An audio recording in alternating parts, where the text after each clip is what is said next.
বিসমিল্লাহির রহমানির রহিম। প্রিয় দেশবাসী, আসসালামু আলাইকুম।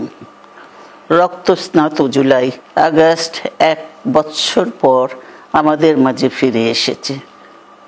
দীর্ঘ 16 বছর ফ্যাসিস্টদের নির্মম অত্যাচার, নির্যাতন, গ্রেফতার, হত্যা, খুনের মাধ্যমে গণতন্ত্রকে ধ্বংস করে এবং এক দলীয় শাসন ব্যবস্থা চিরস্থায়ী করতে চেয়েছিল আওয়ামী শাসক গোষ্ঠী।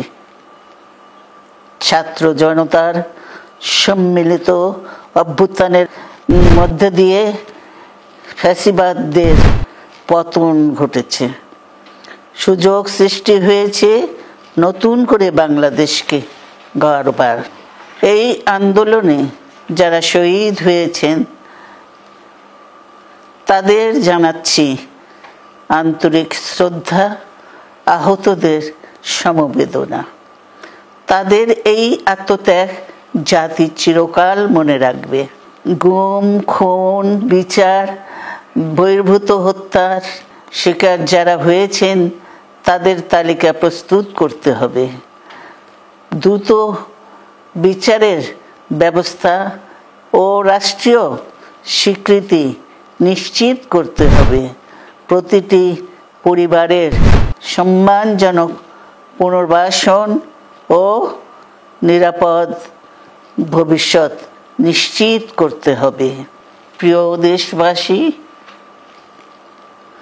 আমাদের সামনে যে সুযোগ সৃষ্টি হয়েছে নতুন করে গণতান্ত্রিক ব্যবস্থাকে প্রাতিষ্ঠানিক রূপ দেওয়ার, তা আমাদের দ্রুত সম্পন্ন করতে হবে।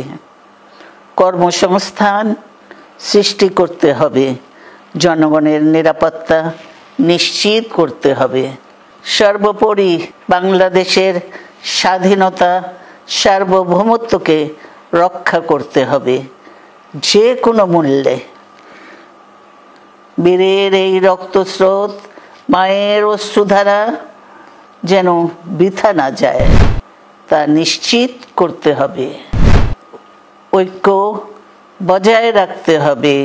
আসুন আমরা সবাই মিলে শহীদ জিয়ার স্বপ্নকে বাস্তবায়িত করি কোটি মানুষের নতুন বাংলাদেশের নির্মাণের স্বপ্নকে। আল্লাহ হাফেজ। বাংলাদেশ জিন্দাবাদ।